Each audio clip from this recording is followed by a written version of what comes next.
на мафията тогава, на Борисов и на Пеевски, да назначат за 7 години Сарафов за главен прокурор. След разкритието на Боец, останалите за заплатите, които получавали неговите близки, от фирмите свързани с ДПС и с ГЕРБ, юниони и хори, елитици, над 1 милион лева, разбира се, предназначени за Сарафов. Разследванията на това, серията от протести, граждански анализ, принудихме наглите да приемат изменения на закона и макар и в последния момент да спрат тази мерност, избора на Сарафов. И това го постигахме заедно. Това беше много важен и много силен знак, че гражданите имаме сила да се борим и да печелим тези важни битки. Но Сарафов остана на върха на прокуратура. И повече от една година, общо вече над 3 години, това е почти половина редовен мандат, стои като главен наместник на Пеевски на върха на тази институция.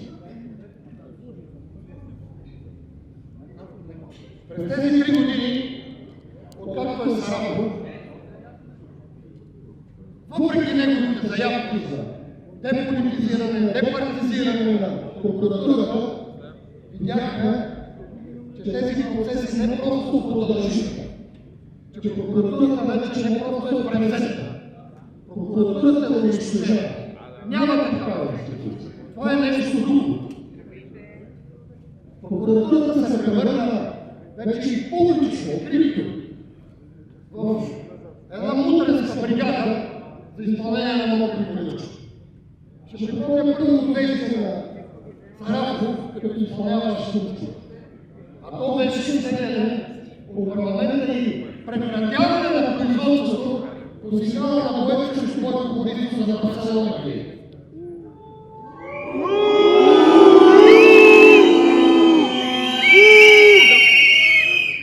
Аргументите за отстраняването на Сарафов сте ги изговаряли вече 10 пъти. И както в анонса за днешния протест бяха написани, всичко е изговорено на това. Всичко е казано. Десетки, стотици, хиляди пъти. Няма нужда да повече приказка. Нямаме нужда сами да се убеждаваме. Нямаме нужда да се мотивираме за игра. Ние знаем, нашата сила е справедливата ни кауза. Борим се за справедливост, борим се за върховенство на закона, борим се за чести избори. Това е нашата сила.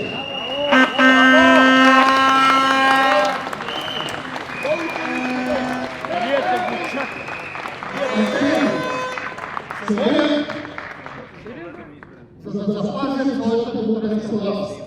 Те се борят, за да продължи грабежа. Те се борят, за да откраднат отново гласовете. Те се борят, за да се осигурят безнаказано, защото изпуснат контрола върху прокуратурата, изпуснат контрола върху МВР. Тях ги чакат затвори. За тях това наистина е битка на живота и смъртта. И в тази битка те са способни на всичко, включително и на убийство. Срещу себе си имаме враг, който няма нищо общо с нормалността в нашия живот. Това не са представители на държавни институции. Това не са партийни лидери. Това не са политици. Това са криминални престъпници. Това са...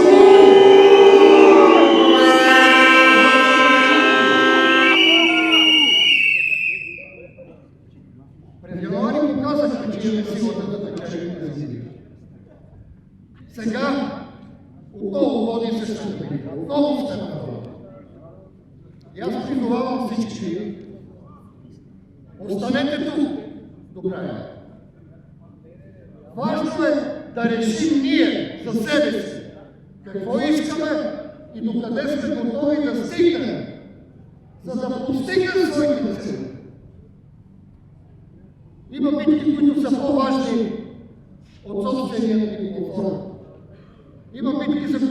трябва да поемем рискове, за които трябва да излезем от своята зона на спокойствие, за които трябва да излезем от режим на говорене и да преминем към режим на действие.